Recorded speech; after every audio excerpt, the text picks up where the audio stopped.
నమస్తే, నేను మీ Ashok Kumar. Welcome to our channel. ఏ మాటగా ఆ మాట చెప్పాలంటే, గతంలో వైసీపీలో ఎంపీలు కావచ్చు, మాజీ మంత్రులు కావచ్చు, ఇప్పుడున్నటువంటి ఈ 11 మంది ఎమ్మెల్యేలు కావచ్చు, ఒక జగన్మోహన్ రెడ్డి గారు తప్ప బయటకు వచ్చి ప్రెస్ మీట్లు ఎవరు పెట్టరో ఆ సాహసం కూడా చేయట్లే. ఎందుకంటే వాళ్ళు పూర్వం చేసినటువంటి తప్పులు ఏడ బయట పెట్టాల్సి వస్తుంది, కౌంటర్ అటాక్లు ఇవన్నీ అనుకొని. కానీ మొత్తం వైసీపీ బాధ్యతను తన భుజస్కంధాల పైన వేసుకుని ఇప్పుడు సజ్జల రామకృష్ణారెడ్డి అప్పుడప్పుడు బయటకు వచ్చి కొన్ని మాటలు మాట్లాడుతూ ఉంటాడు. ఇప్పుడైతే మరీ ముఖ్యంగా కొన్ని కీలకమైన కామెంట్స్ చేయడం జరిగింది. పూర్తిగా డిస్కస్ చేద్దాం. మనతో పాటు గెస్ట్గా షణ్ముఖ్ గారు ఉన్నారు. నమస్తే షణ్ముఖ్ గారు. నమస్కారం అండి. సజ్జల రామకృష్ణారెడ్డి ఆయన గతంలో కూడా కొన్ని ఏదో 1,30,00,000 ఆయన ప్రధాన కార్యదర్శిగా ఉండొచ్చు కాక, కానీ ప్రభుత్వ సలహాదారుడిగా ఆ మేర జీతం తీసుకునేవాడు. ఏది ఏమైనా కూడా జగన్మోహన్ రెడ్డి గారు ఓడిపోవడానికి ఆయనే కారణం అని నేను చెప్తాను. సరే, డ్యామేజ్ కంట్రోల్ అనుకోండి, లేకుంటే జగన్మోహన్ రెడ్డి గారికి మరింత దగ్గర అవుదామని చెప్పి ఆయన కొన్ని పరుష పదజాలంతో స్మూత్గా కొన్ని వ్యాఖ్యలు చేయడం జరిగిందండి. దానిపైన మీ వివరణ కావాలి. ముఖ్యంగా ఆయన చేసినటువంటి వ్యాఖ్యలు అండి. బాబు రాజకీయ అరాచకవాది అనేది ఒక మాట అన్నాడు. లోకేష్ తలకమాసినోడు, పనికిమాలినోడు, పక్కా పల్లెటూరు యాసలో చెప్పినాడు ఆయన. ఇంకా ఆయన మాట్లాడినటువంటి మాటలు, సజ్జల భార్గవరెడ్డి అయితే అమితమైన అమాయకుడు, ఇంకా సిట్ అయితే కేవలం టీడీపీ ఆఫీస్ మాత్రం పనిచేస్తుంది, పత్రికలకు కొన్ని లీక్ చేస్తుందని చెప్పినట్టు మాటలు. లెక్కర్ స్కామ్ జరగలేదు. ఇంకా 2 విషయాలు మాట్లాడాడండి. ఏంటంటే కేసులు పెట్టే అధికారులు ఈ నేతలు కూడా 3 ఏళ్ల తర్వాత మ్యూజిక్ అయితే స్టార్ట్ అయిపోతుంది అని చెప్పి ఆయన హెచ్చరించడం జరిగింది. అసలు మొత్తం ఏ విధంగా చూడాలండి ఆయన మాట్లాడినటువంటి మాటలను? పేనుకు పెత్తనం ఇస్తే తలంతా గురిగింది. ఈ రోజు నేటి వైఎస్ఆర్సీపీ పార్టీ పరిస్థితి ఎలా ఉంది అంటే, పేనుకు పెత్తనం ఇచ్చింది. ఈ రోజు అదే వైఎస్ఆర్సీపీ పార్టీని మొత్తం గురిగేసింది.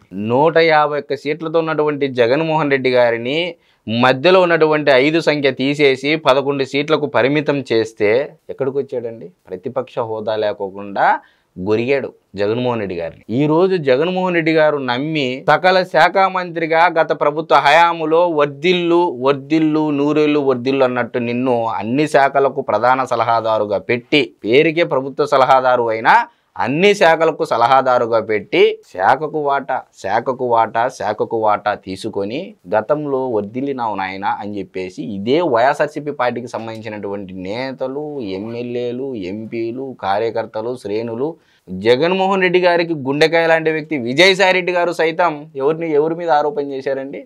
సజ్జల రామకృష్ణారెడ్డి గారి మీద ఆరోపణ చేశారు.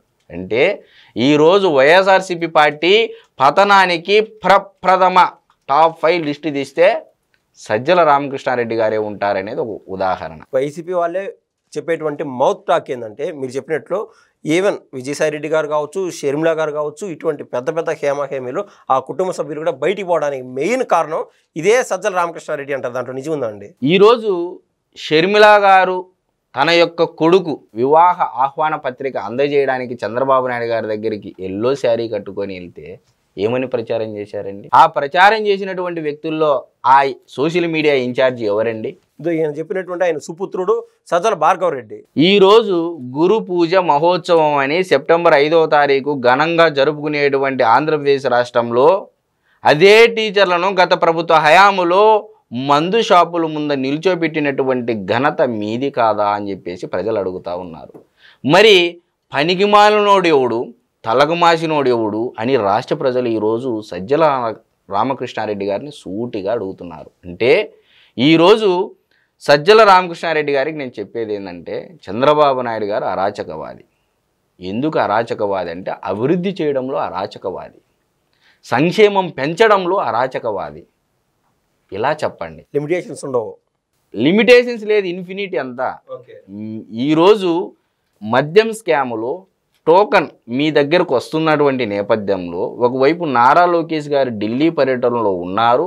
అక్కడ రాజకీయ ప్రాధాన్యత సంతరించుకునేటువంటి క్రమంలో భాగంగా సజ్జల రామకృష్ణారెడ్డి గారు ప్రెస్ మీట్ పెట్టి కేవలం లోకేష్ గారిని టార్గెట్ చేయడం వెనక వ్యూహం ఏంటి? ఇది మీరు చెప్తా ఉంటే నాకు రాజకీయం తేటతెల్లం అవుతుంది. సామాన్యమైన పని కాదు. మీరు చెప్పినట్టు నారా లోకేష్ గారు ఢిల్లీలో ఉండగా మొత్తం దేశంలోని ప్రధాన మీడియా ఏదైతే రిపబ్లిక్ టీవీ కావచ్చు, టైమ్స్ ఆఫ్ ఇండియా కావచ్చు, ఇటువంటి పెద్ద ఛానల్ కూడా ఈ న్యూస్ కవర్ చేస్తున్నాయి. నారా లోకేష్ గారు మోడీ గారు మీటింగు. ఇకపోతే లోకేష్ గారిని ఉద్దేశిస్తూ చాలా ఘాటు పదాలు, పల్లెటూరి మాటలు మాట్లాడడం జరిగింది. తలకు మాసినోడు, పనికి మాలినోడు అని. అయ్యా, మీరు చెప్పినట్టు పనికి మాలినోడు నారా లోకేష్ గారు అయితే నరేంద్ర మోడీ గారు కూడా పనికి మాలినోడే అంట నేను. అయ్యా మీరు చెప్పినట్టు నారా లోకేష్ గారు పనికి మానవుడైతే గతంలో ఉన్నటువంటి రాష్ట్ర ముఖ్యమంత్రి జగన్మోహన్ రెడ్డి గారు కూడా పనికి మానవుడే అని నేను అంట.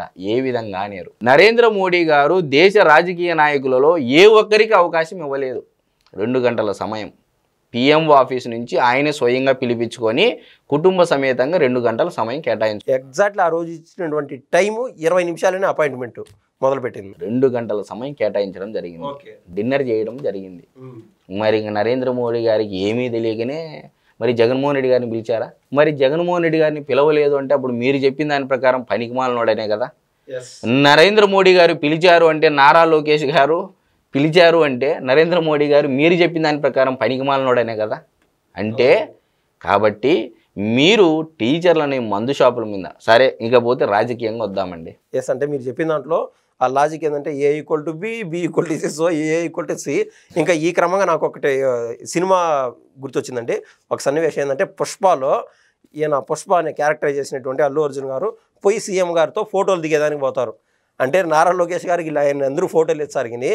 ఇతను ఎవరైతే స్మగ్లరు లేకుండా తీవ్రవాది ఇట్లాంటి వాళ్ళతో ఫోటోలు తీసుకోవడానికి కూడా వాళ్ళకు జుబుక్సంగా ఫీల్ అవుతారు. సో నరేంద్ర మోడీ గారికి జగన్మోహన్ రెడ్డి గారికి మధ్య ఉన్నటువంటి రిలేషన్ ఇదిగా నేనైతే ఖచ్చితంగా వివరిస్తానండి. నేనేం చెప్తున్నానంటే సజ్జల రామకృష్ణారెడ్డి గారికి మరి సజ్జల భార్గవరెడ్డి గారికి మీ టోకన్ దగ్గరలోనే ఉంది. ఆల్రెడీ నారా లోకేష్ గారు క్లియర్గా చెప్పడం జరిగింది. రెడ్ బుక్ అనేది పని చేస్తా తన పని తను చేసుకుంటా పోతూ ఉంటుంది. సో మీ టోకన్ అనేది దగ్గరలోనే ఉంది. మ్యూజిక్ మీరు 3 ఏళ్ల తర్వాత మ్యూజిక్ అంటున్నారు. ఈ 4 సంవత్సరాలలోనే అంటే సంవత్సరం దాటింది. సో ఈ 4 సంవత్సరాలలోనే మీకు మ్యూజిక్ మ్యాజిక్ అన్నీ చూపించేటువంటి అనితర బాధ్యత నారా లోకేష్ గారు భుజస్కంధాలపైన మీరే పెట్టడం జరిగింది. కాబట్టి మీరు ఏదైతే చెప్తున్నారో సజ్జల భార్గవరెడ్డి గారు అమాయకుడు అని ఏం చెప్తున్నారో అమాయకుడా కాదా అనేది నారా లోకేష్ గారు రెడ్ బుక్ అనేది చెప్తారు. కాబట్టి మీరు ఏం డౌట్ పడద్దండి. నేను చెప్పేది ఏంటంటే నారా లోకేష్ గారిని రెచ్చగొట్టద్దండి. సరే అండి, మీరు చెప్పేది బాగానే ఉండాలి. మీరు కావచ్చు, ఈవెన్ టీవీ5లో పలానా విలేకరు అనుకోండి, లేకుండా ఉంటే మూర్తి గారే అనండి, ఇటువంటి పెద్ద పెద్ద వాళ్ళు కూడా చెప్పేటువంటి మాట ఏంటంటే మ్యూజిక్ స్టార్ట్ అవుతుంది, ఈ టీడీపీ వాళ్ళు అనుకున్నా జనసేన వాళ్ళు అనుకున్నా కూడా మీకు మ్యూజిక్ స్టార్ట్ అవుతుంది అంటున్నారు. అది మాకైతే నా కళ్ళకి ఏమైనా సమాజంలో సహజంగా మేము చూస్తూ ఉంటాం కాబట్టి వాతావరణంలో ఏడ నాకైతే కనపడలా. అందుకే మీ టీడీపీ వాళ్ళని జనసేన వాళ్ళని వైసీపీ వాళ్ళు వచ్చి పప్పు అంటారు, మీరు చేతకాని వాళ్ళు అంటారు అని నేనైతే చెప్తా. నేనేమంటానంటే నారా లోకేష్ గారు సంవత్సర కాల వ్యవధిలో తెలుగుదేశం పార్టీ వాళ్ళకి కనపరాలేదు. సైలెంట్గా దాని పని చేసుకుంటా పోతా ఉంది. కళ్ళు తెరిచే లోపల అంటే కళ్ళు మూసి తెరిచే లోపల ఎలక్షన్లు వస్తాయని చెప్పి జగన్మోహన్ రెడ్డి గారు అంటూ ఉంటారు. కళ్ళు తెరిచి చూసే లోపల జగన్మోహన్ రెడ్డి గారి కోటరీ మొత్తం ఈరోజు జైల్లో ఉంది. మీరు చూసారా?